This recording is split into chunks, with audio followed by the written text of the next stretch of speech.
Penguin Random House Audio presents Life 3.0 Being Human in the Age of Artificial Intelligence by Max Tegmark. Read for you by Shapiro. Do you think that superhuman AI might get created this century? If no, please pause listening, skip this section, and jump straight to the beginning of Chapter 1. Otherwise, please keep listening. Prelude. The Tale of the Omega Team. The Omega Team was the soul of the company. Whereas the rest of the enterprise brought in the money to keep things going by various commercial applications of narrow AI, the Omega Team pushed ahead in their quest for what had always been the CEO's dream: building general artificial intelligence. Most other employees viewed the Omegas, as they affectionately called them, as a bunch of pie-in-the-sky dreamers, perpetually decades away from their goal. They happily indulged them, however, because they liked the prestige that the cutting-edge work of the Omegas gave their company, and they also appreciated the improved algorithms that the Omegas occasionally gave them. What they didn't realize was that the Omegas had carefully crafted their image to hide a secret. They were extremely close to pulling off the most audacious plan in human history. Their charismatic CEO had handpicked them not only for being brilliant researchers, but also for ambition, idealism, and a strong commitment to helping humanity. He reminded them that their plan was extremely dangerous, and that if powerful governments found out, they would do virtually anything, including kidnapping, to shut them down or, preferably, to steal their code.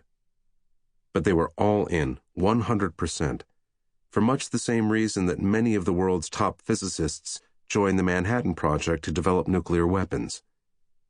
They were convinced that if they didn't do it first, someone less idealistic would. The AI they had built, nicknamed Prometheus, kept getting more capable. Although its cognitive abilities still lagged far behind those of humans in many areas, for example, social skills, the Omegas had pushed hard to make it extraordinary at one particular task: programming AI systems. They'd deliberately chosen this strategy because they had bought the intelligence explosion argument made by the British mathematician Irving Good back in 1965. Let an ultra-intelligent machine be defined as a machine that can far surpass all the intellectual activities of any man, however clever. Since the design of machines is one of these intellectual activities, an ultra-intelligent machine could design even better machines.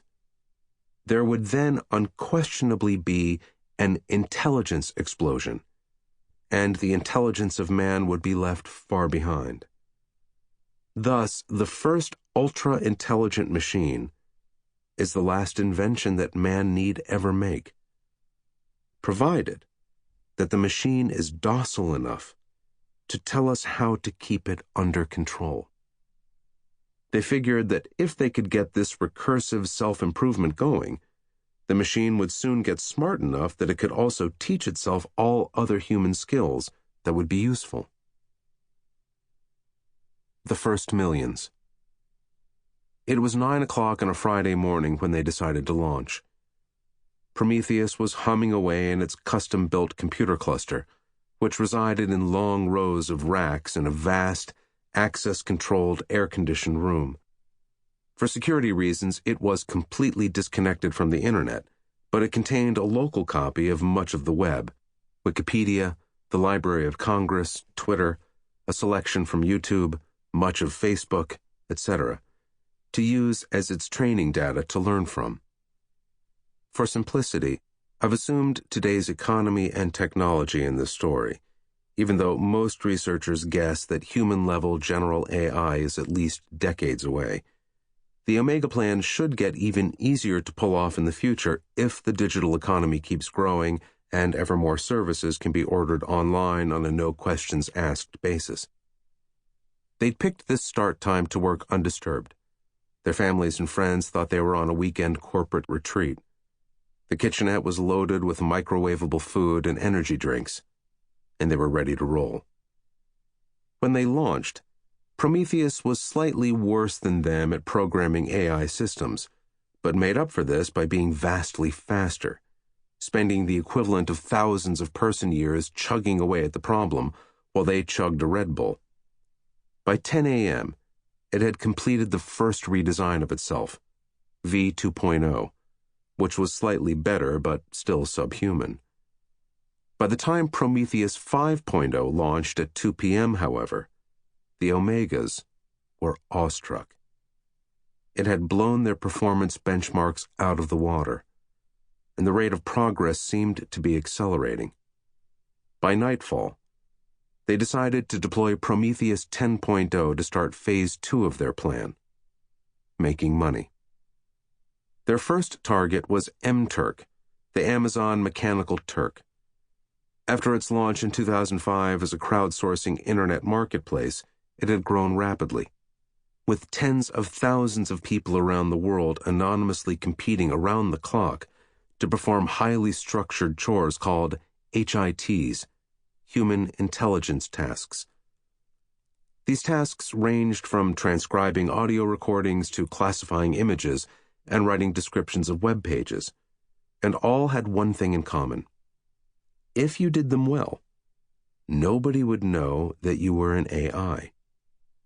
Prometheus 10.0 was able to do about half of the task categories acceptably well. For each such task category, the Omegas had Prometheus design a lean, custom-built narrow AI software module that could do precisely such tasks and nothing else. They then uploaded this module to Amazon Web Services, a cloud computing platform that could run on as many virtual machines as they rented. For every dollar they paid to Amazon's cloud computing division, they earned more than $2 from Amazon's MTurk division.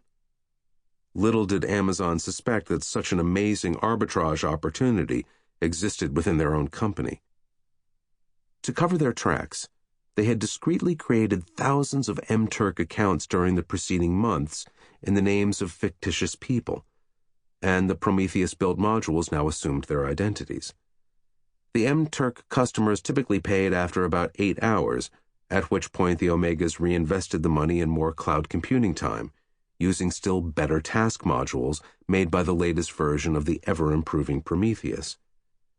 Because they were able to double their money every 8 hours, they soon started saturating MTurk's task supply and found that they couldn't earn more than about $1 million per day without drawing unwanted attention to themselves.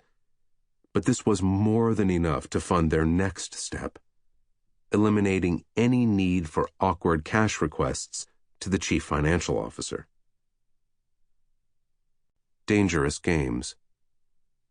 Aside from their AI breakthroughs, one of the recent projects that the Omegas had had the most fun with was planning how to make money as rapidly as possible after Prometheus's launch. Essentially, the whole digital economy was up for grabs. But was it better to start by making computer games, music, movies, or software, to write books or articles, to trade on the stock market, or to make inventions and sell them? It simply boiled down to maximizing their rate of return on investment, but normal investment strategies were a slow-motion parody of what they could do. Whereas a normal investor might be pleased with a 9% return per year, their MTurk investments had yielded 9% per hour, generating 8 times more money each day. So now that they'd saturated MTurk, what next? Their first thought had been to make a killing on the stock market. After all, pretty much all of them had at some point declined a lucrative job offer to develop AI for hedge funds, which were investing heavily in exactly this idea. Some remembered that this was how the AI made its first millions in the movie Transcendence. But the new regulations on derivatives after last year's crash had limited their options. They soon realized that even though they could... Sample complete. Ready to continue?